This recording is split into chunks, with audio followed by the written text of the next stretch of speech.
My reading time has been slow go lately, and I've realized I've been slacking on new content here. But thankfully, I was tagged in the summer bucket list tag by Groz at the GKBC, so now I have something to work on, right? The tag was created by Read by Tiffany's blog. I'll include the link to the original blog and the GKBC video below. Now, let's just get right into it. Prompt number 1. Hit the beach. Name a book set by the water.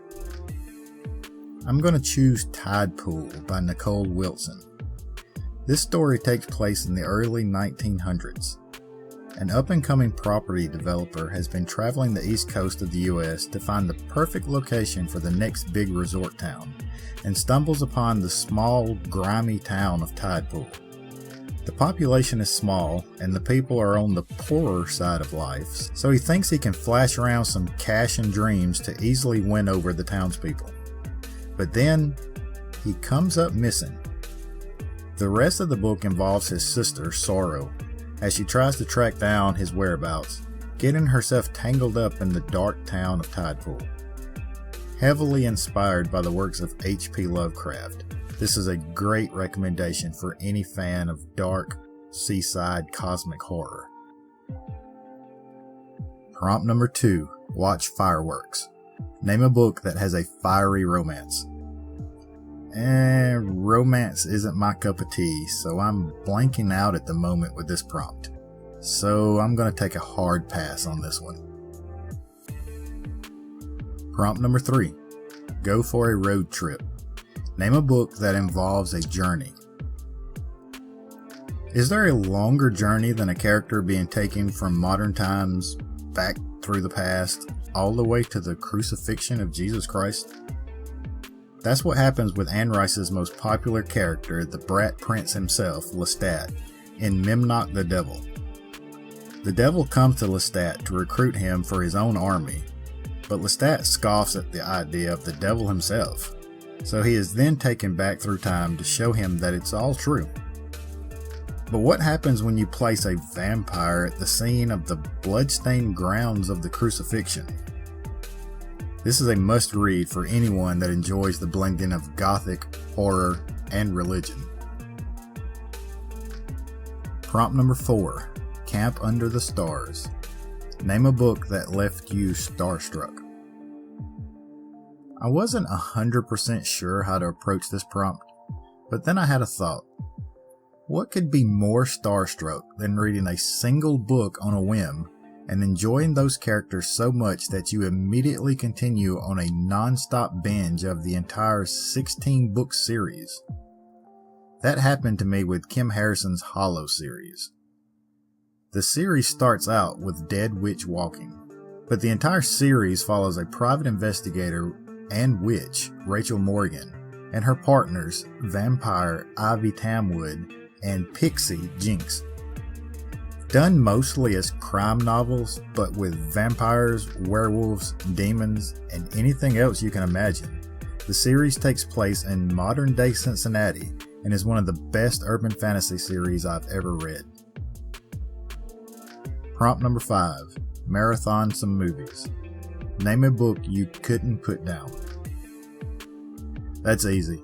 Ocean at the End of the Lane by Neil Gaiman.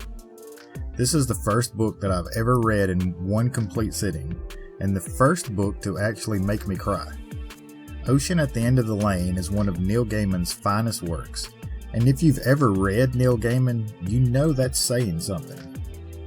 Ocean at the End of the Lane is the perfect dark fairy tale for adults, and it's a book that I always recommend to people, regardless of their preferred reading genres. Prompt number 6. Go out for ice cream. Name a book with a sweet romance. Y'all are killing me with these romance questions, so I'm gonna cheat here a little bit and go with my own book, A Suicide for Spring. What's a more sweet romance than an introverted, bullied teenage girl that has finally found a love interest? When asked what her favorite thing about Christian is, Elizabeth's answer is simple. He noticed me. The story has an awkward budding relationship between a girl that has never had friends before and a boy that would rather be a troublemaker and run the streets than worry about girls, but fate thrust them together anyway. Then, when strange activities culminate with Elizabeth coming up missing, everyone starts to find out the lengths Christian will really go to in order to protect someone he loves, and what kind of past will back him up. There, I'm done with my shameless self-promo. Prompt number 7, Picnic in the Park.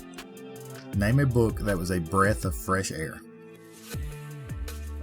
Well, I hit a bit of a reading slump for a while earlier in the year, and I wasn't sure how I was going to pull through it until I picked up Verity by Cynthia Lee.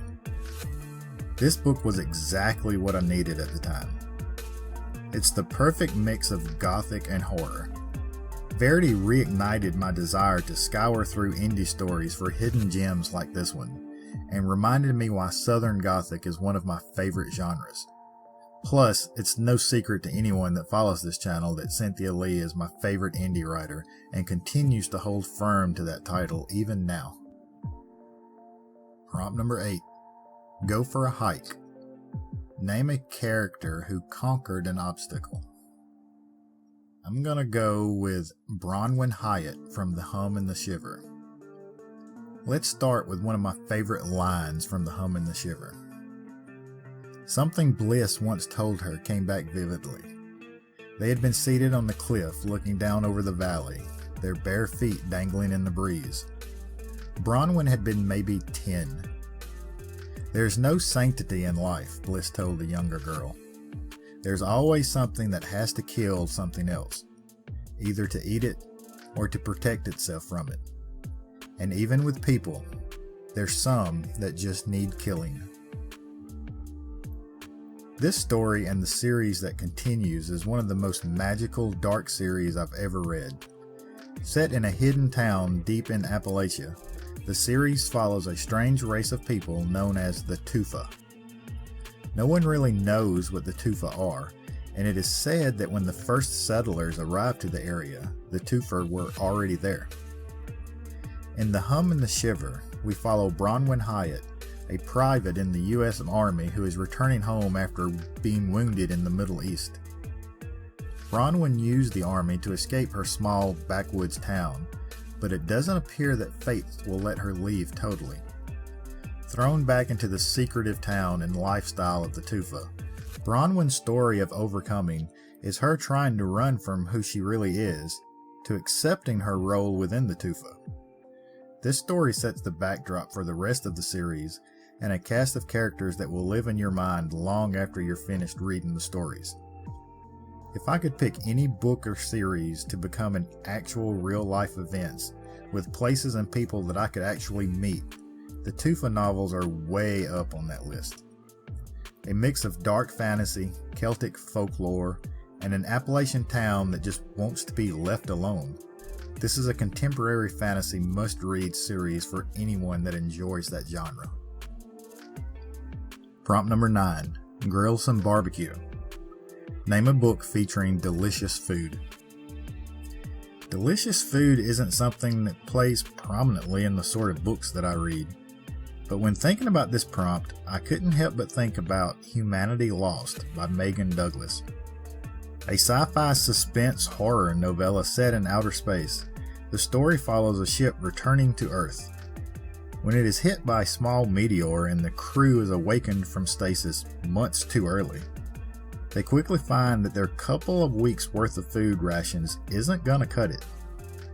Their main focus is to get the stasis pods back operational, but when a freak accident causes one of the crew members to lose a leg, well, that's a lot of meat that is about to be wasted, right? What follows after that is a descent into the crew thriving, then back into starvation, and what sacrifices they are willing to make in order to get more meat to eat. Prompt number 10. Watch the Sunrise. Name a book that inspires you. As a writer, all books inspire me in some fashion or another. Whether it be, how did the writer come up with that? all the way to, yeah, I can do better than that. All books urge me on in my own reading and writing endeavors. I can never put one book as an answer to this question. Even the books I read that never make it to this channel mold and shape me in some sort of way. And that's it. That was the summer bucket list tag. I'm not gonna bother tagging anyone. This tag has been circulating for about 4 years now, so I don't know who's done it and who hasn't. If you haven't and you find it interesting, consider yourself tagged. Thanks again, Groz, for tagging me, and until I see everyone again, find yourself a good book and enjoy an escape from reality.